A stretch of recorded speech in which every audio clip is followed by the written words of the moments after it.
voilà, nous y sommes pour votre premier cours d'astrologie. Alors, au début, il sera beaucoup question d'astronomie, qui sera décomposée en plusieurs parties. Et quand une partie sera terminée, il y aura des questions. Bon, nous commençons avec la sphère céleste. Alors, la Terre a un double mouvement, sa rotation en 24 heures sur elle-même, qui est la cause de la succession des jours et des nuits, et un mouvement de translation autour du Soleil en 365 jours environ, qui est la cause de la succession des saisons.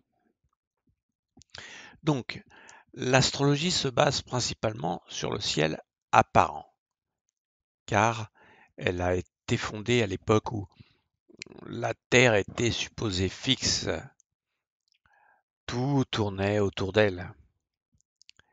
C'est exactement ce que l'on remarque si vous levez la tête. Si vous levez votre tête vers le ciel, vous avez l'impression que les astres se déplacent. Alors que l'on sait de nos jours que c'est la rotation de la Terre qui engendre ce déplacement. La sphère céleste est donc une sphère imaginaire dont le centre est la Terre. Perpendiculaire à l'horizon, elle permet la représentation du ciel vu de la Terre, avec évidemment tous les objets qui la composent, hein, étoiles, planètes, voilà. Et comme vous pouvez le constater sur la figure 1, avec l'axe des pôles nord et sud, qui est le prolongement des pôles terrestres.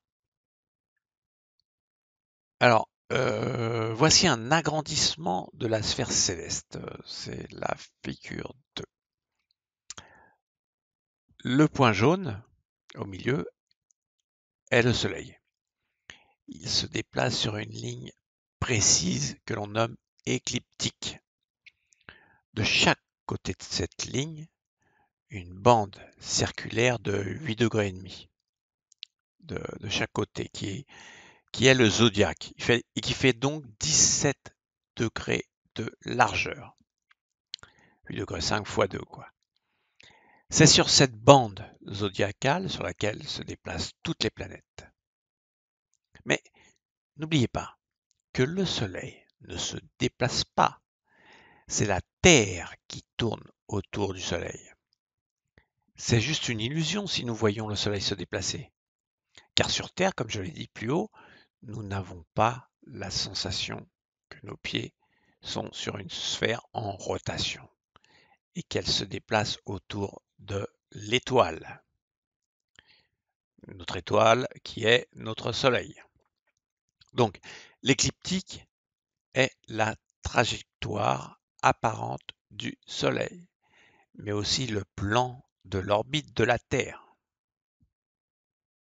Toutes les planètes naviguent sur la bande zodiacale.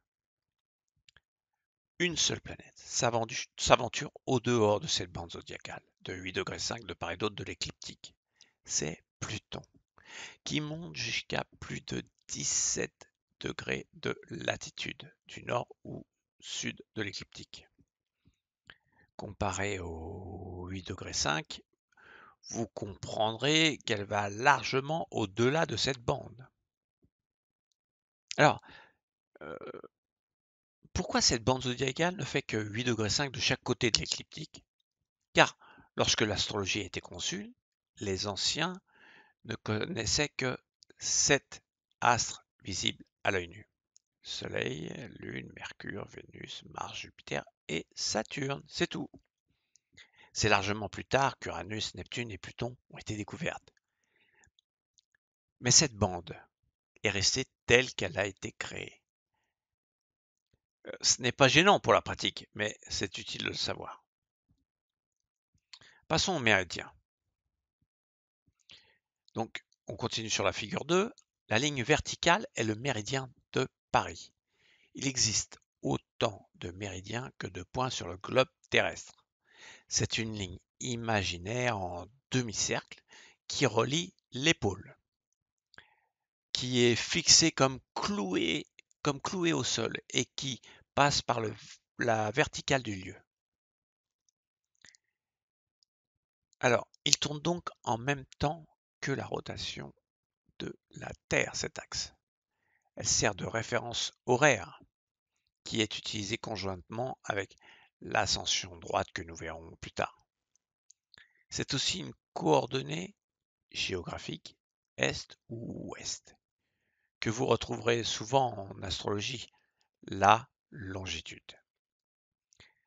Actuellement, c'est le méridien de Greenwich qui sert de référence à la plupart des mesures, que ce soit dans les éphémérides astrologiques ou les tables des maisons que vous utiliserez. Je vous expliquerai tout ça plus tard. Les temps sidéraux et la position des planètes sont donnés en temps universel. Donc ça, il faut bien le retenir. La position des planètes sont données en temps universel. Donc pour Greenwich, il faudra donc corriger pour la création du thème natal. Là aussi, on y reviendra plus tard. Alors, les coordonnées célestes, il y a la longitude, dont nous venons de parler, c'est la position d'un astre sur l'écliptique, donc sur le zodiaque. C'est cette position qui est indiquée dans les éphémérides pour calculer un thème natal et que vous utiliserez le plus souvent car à la base de toute interprétation. Le cercle des longitudes fait donc 360 degrés. Chaque signe fait 30 degrés. Chaque signe fait 30 degrés. Donc 360 divisé par 30 égale 12 signes du zodiaque. Il y a deux moyens de se repérer. Les deux sont identiques. L'origine de la longitude commence à 0 degré Bélier, qui est le point vernal, l'intersection entre l'écliptique et l'équateur, comme vous le voyez sur la figure 4, qui correspond à l'équinoxe du printemps, égalité des jours et des nuits, vers le 20 mars. Le taureau commence donc à 30 degrés. Le gémeaux, 60 degrés, etc., jusqu'au poisson qui commence à 330 degrés. Un exemple, une planète a une longitude de 77 degrés. Elle sera donc à 17 degrés gémeaux, 60 plus 17. C'est surtout ce dernier positionnement qui est utilisé en astrologie. Vous entendrez souvent dire telle planète est à 6 degrés Cancer, 14 degrés Verseau, etc. La latitude. Alors, la latitude, c'est l'angle qui sépare un astre de l'écliptique. Le Soleil n'a jamais de latitude puisque l'écliptique est son orbite. Mais les autres astres ont très souvent une latitude qui est variable. Elle s'exprime en degrés nord au sud. Sur la figure 3 est représentée la planète Pluton qui peut atteindre, comme on l'a dit tout à l'heure, qui peut atteindre de fortes latitudes. Voilà, suite avec la prochaine vidéo. À bientôt.